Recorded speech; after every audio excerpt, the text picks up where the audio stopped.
Quero saudar a cada um dos nossos amigos e irmãos com a graça e a paz do Senhor Jesus e dizer da minha alegria, da minha satisfação em poder estar junto com vocês mais uma vez para estudarmos a Bíblia. Os dias vão se passando, os meses, já estamos na metade do ano e nós continuamos firmes no propósito de estudar a Bíblia todos os dias. Isso é muito importante para cada um de nós nos mantermos firmes na presença de Deus.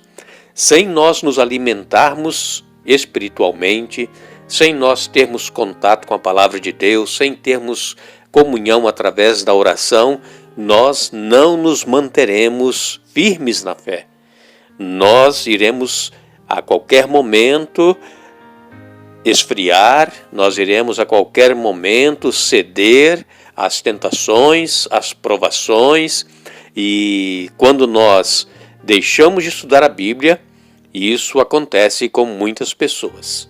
Então nós precisamos estar buscando a Deus constantemente em nossa vida. Eu agradeço a todos vocês que nos acompanham diariamente, a todos vocês que nos escrevem dizendo de onde vocês nos ouvem.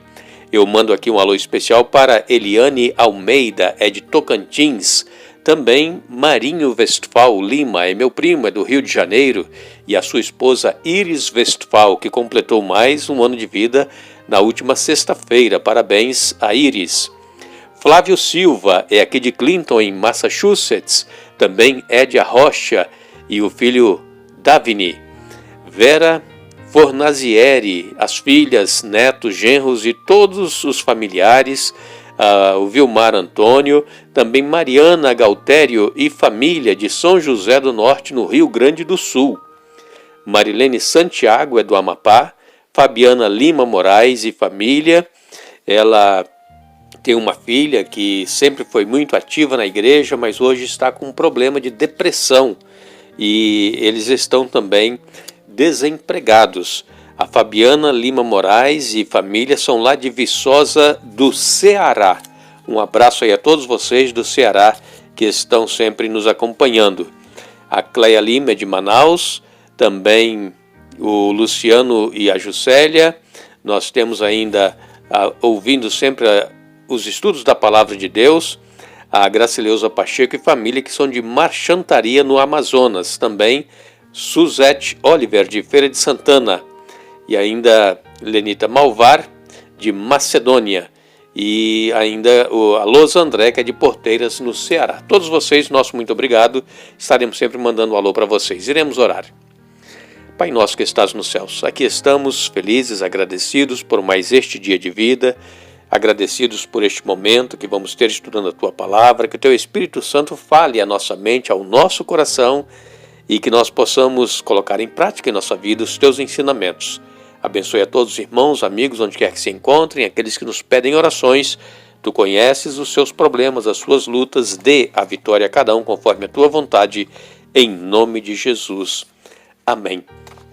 Nós começamos ontem um estudo falando sobre famílias de fé, famílias cristãs, e nós somos aconselhados pelo escritor do livro de Hebreus, no capítulo 12, a corrermos com perseverança a carreira que nos está proposta, olhando firmemente para Jesus, que é o autor e consumador da nossa fé. Nós falamos ontem dos desafios que nós, como famílias cristãs, temos enfrentado neste mundo consumista, um mundo que está envolvido em permissividade, um mundo onde nós vemos que somos tentados por todos os lados e somos levados às vezes a nos afastarmos de Deus por causa dos prazeres e das tentações que o mundo oferece. Nós temos o conselho na Palavra de Deus que nós deveremos reter aquilo que é bom.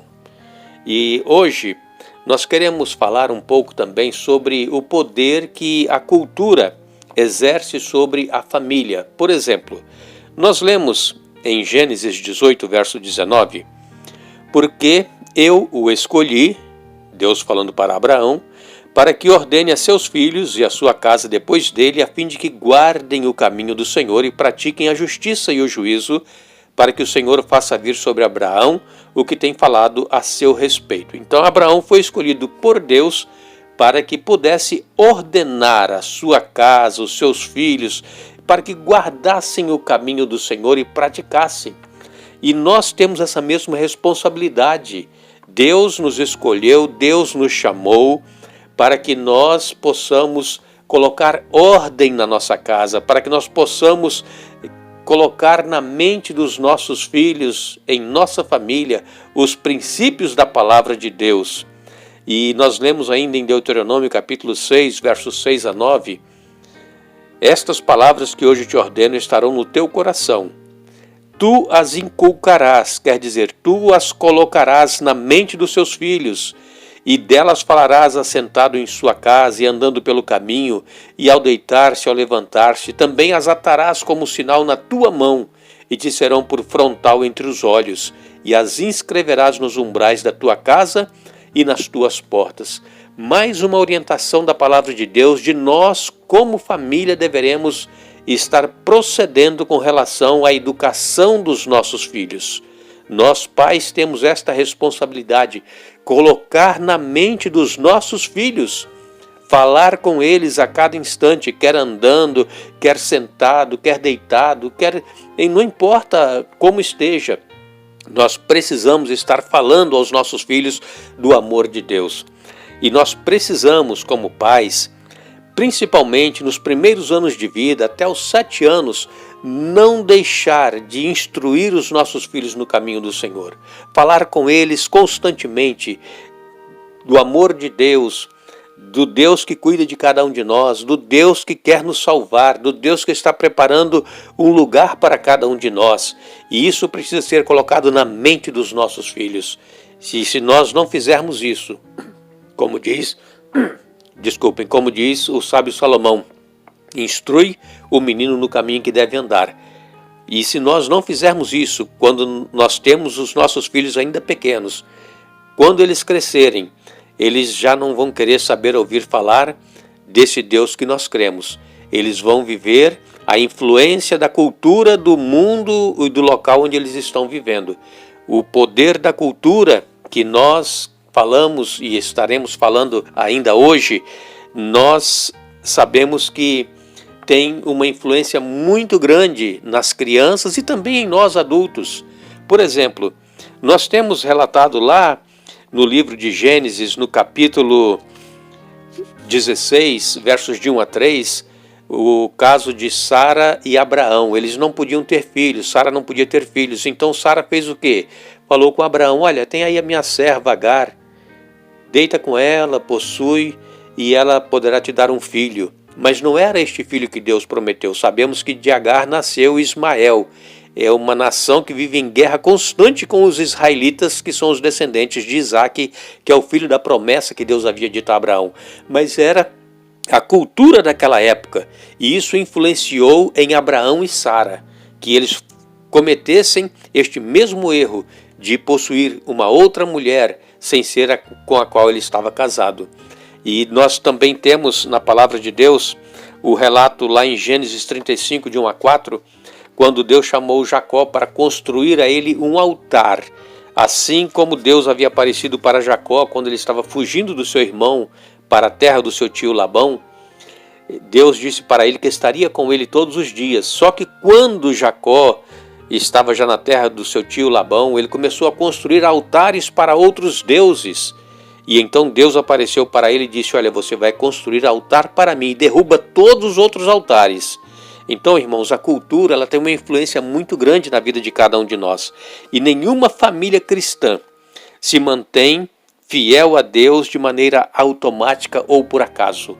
Nós precisamos estudar a Bíblia diariamente, precisamos orar, precisamos colocar a Deus em primeiro lugar em nossa vida, porque nós não seremos cristãos fiéis automaticamente ou por um acaso. Não, requer luta, sacrifício, requer nós buscarmos, nós implorarmos a Deus para que esteja presente conosco.